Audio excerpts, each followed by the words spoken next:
सुप्रभात बच्चों, मैं आपका हिंदी विषय अध्यापक अर्जुन तुंदवाल आप सभी का हार्दिक स्वागत करता हूं, अभिनंदन करता हूं। आज हम बात करेंगे कक्षा 10 की पुस्तक के बारे में और कक्षा 10 में हमारे कवि हैं कवि ऋतुराज। तो उनकी रचनाओं पर बात करने से पूर्व हम बात करते हैं कवि ऋतुराज का सामान्य परिचय, जो हमारी बोर्ड की कक्षा की दृष्टि से बड़ा महत्वपूर्ण है। यहां से 100% प्रश्न बनकर अवश्य आता है।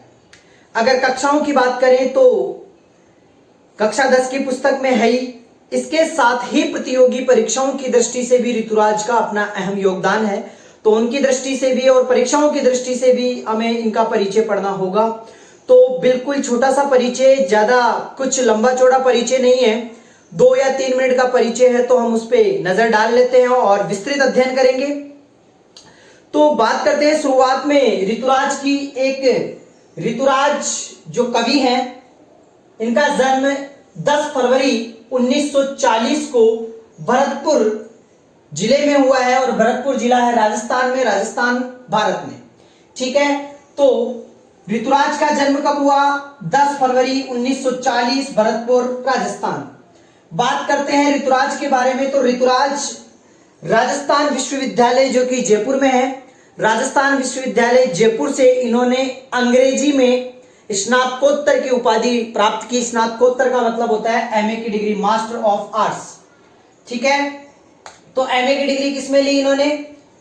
अंग्रेजी विषय पर ली। ठीक है, और कुछ समय तक ये अंग्रेजी साहित्य के रूप में ही कार्य करते रहे थे। अब तक इनकी 8 कविता संग्रह प्रकाशित हो चुके हैं। कितने कविता संग्रह? 8 कविता संग्रह प्रकाशित हो चुके हैं।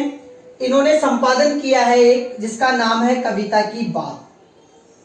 एक पत्रिका का संपादन किया है जिसका नाम क्या है? कविता की बात। इनकी कुछ रचनाएं हैं उनके ऊपर। मुख्य काव्य संग्रह तो ये हैं ही, उनके अलावा भी कुछ रचनाएं हैं। तो उनको जो पुरस्कार दिए गए हैं उनमें है सोमदत्त पुरस्कार, परिमल पुरस्कार, मीरा पुरस्कार, पहल पुरस्कार और बिहारी पुरस्कार से इनको नवाजा गया है। बात करते हैं इनकी रचनाओं पर। इनकी प्रमुख रचना है काव्य रचना एक मरणधर्मा और अन्य, पुल पर पानी, सूरत और नीरत, लीला मुखरान्विद, में अंगिरस 1964, में एक मरणधर्मा और अन्य 1967, अबेकस 1982, कितना थोड़ा वक्त 1970 और एक रचना है आशा नदी नाम। तो टोटल कितने हो गए? 1 2 3 4 5 6 7 8। ये इनके 8 काव्य संग्रह हैं, कविता संग्रह। बात करते हैं इनकी कविताओं में दैनिक जीवन से जुड़े हुए जो यथार्थ अनुभव है उनके बारे में सबसे ज्यादा ये रचनाएं लिखते हैं। अर्थात दैनिक जीवन में जो चीजों का अनुभव करते हैं, उन्हीं अनुभव की हुई चीजों को लोगों को बताने का प्रयास भी ये करते हैं। एक छोटा सा ऋतुराज का परिचय है, जन्म के बारे में, उनकी शिक्षा के बारे में और उनकी रचनाओं के बारे में। कुछ खासा बड़ा इनका परिचय नहीं है। अगर परीक्षाओं की दृष्टि से भी बात करें तो यहीं से प्रश्न बनकर आएगा। तो आप सभी को ये दिमाग में बैठाना है कि ऋतुराज का परिचय हमें कंठस्थ याद हो